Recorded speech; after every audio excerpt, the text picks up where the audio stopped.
and it's 108 inches long, and it was one of the first paintings I did in the series of donut imagery. And it was in a museum show when I ran out long after I did it. And it was interesting because the curator of the show asked all the artists to write a small artist statement that would be put next to their work in the exhibit. And I struggled with that for a long time. In the end, I came up with an artist statement that said, "These are paintings of donuts." And that was it. It was one sentence long. And because I thought, I could go on about how my initial impetus for this series was that wonderful contradiction between the object in the painting is so ordinary, it's so ubiquitous, and then to present it on a monumental scale, very formally painted. How does that juxtaposition play out in your mind? Or I could have gone on, this one is 80 inches tall, about how what I wanted to do was take it out of the context in which we normally see these objects, the way we normally interact with them. And could I therefore take it out of the genre of still life? Could I put it into the genre of portraiture, of history painting? Or could you get a feeling of a different era, like the restraint, the monastic feeling of early Spanish painting like Zurbarán? And as I worked with them more, I realized how much I was really quite interested in portraiture. And the critic, Barry Schwabsky, has a great definition. He says the portrait's burden is the specificity of the concrete encounter. And I realized that was really what I was after. I wasn't after making anything generic or even stylized, or I wanted you to get the feeling this is a very specific thing, and could there be emotion involved in how you see how this is presented? And then also what do we understand about the nature of portraiture? What makes a portrait? What makes something a portrait and not a snapshot? The interesting thing that started happening as I continued to work with this imagery was the great difference between having one object in a painting. When you have one object in a painting, the discussion, if you will, becomes between you, the viewer, and that thing. And it's a one-on-one interaction.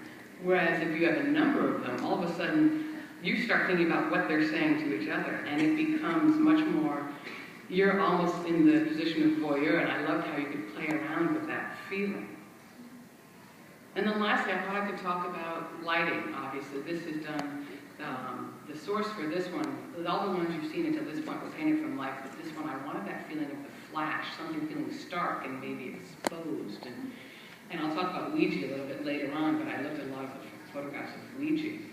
So I could talk about all those things, but I didn't. So I do the thing that everyone does when you first come into a show that has your work in it. I go up to see my work, and I read the wall label, and the wall label says, "These are not paintings of donuts." And I'm like, wait, that's not what I wrote. And the curator clearly thought I was trying to pull him a Greek and, play on the difference between the signified and the signifier and all that, but that wasn't what I wrote. So I took my pen and I scratched out the not. And then I realized that that statement actually was the best statement of all, because they both are and are not paintings of donuts. And I love that I could leave it that way. So it was sort of a collaboration on the artist statement without my realizing it. So while I'm working on these, I'm still coming back to working on landscapes, which is how, when I first started painting seriously, I did landscapes for about 4 years and nothing else. And I love working with landscape.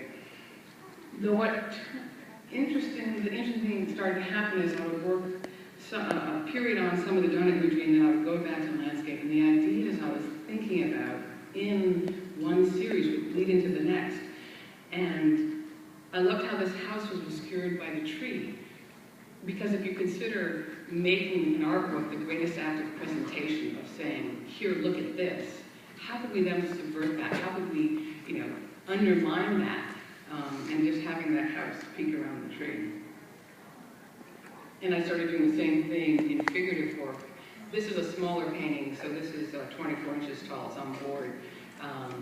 But doing the same thing with the figure, both revealing and concealing at the same time. And how much information do you get when all you see is the back of the head? And it's astounding how recognizable it is, how little you need. And towards the end of the talk, there's another image I'll show you about how little you need. This is called Lure. It's 48 by 48.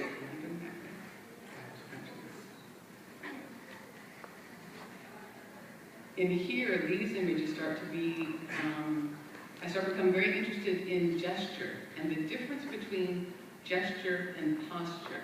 And can you tell when someone has just turned around or whether they're aware? And the idea of awareness of the subject in the painting became part of this group of images.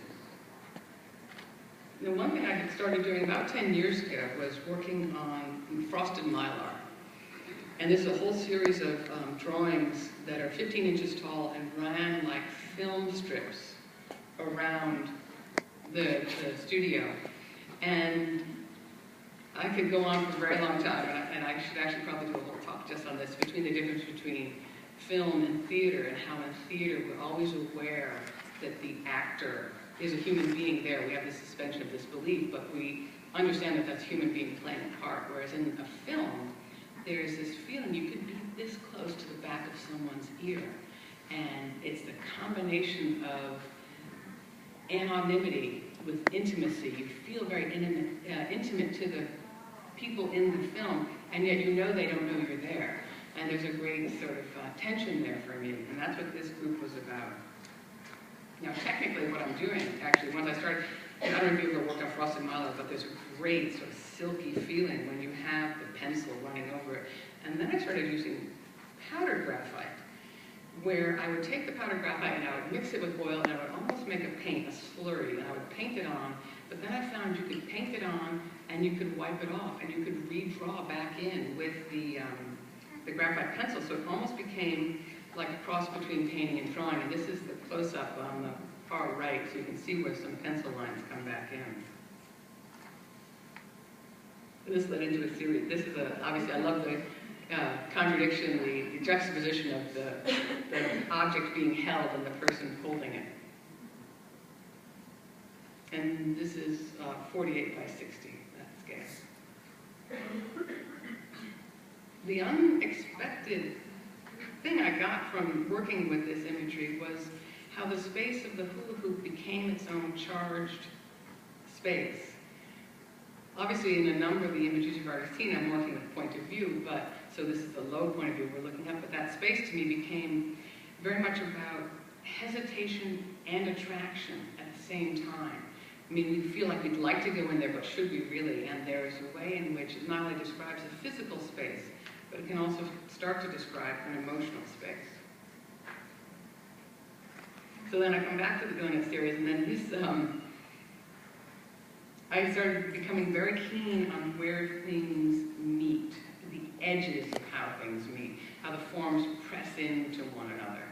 And the painting on the far right is called Bluff, and that's 82 inches tall, just to give you a scale. And then, as when I was talking about film, I was thinking about the cropping in film, and here, this is where I've cropped everything else. This painting is 72 inches tall, so it's an incredible close-up, but I've cropped all space out, and it becomes almost claustrophobic. So this is the initial image you saw. This is in my studio. You can see the blue tape paint marks on the floor. And that's because I was painting from life at this point, and I mark where my feet go, and I mark where the canvas goes, and I mark where the setup goes, so that I can always come back to the same vantage point. When I was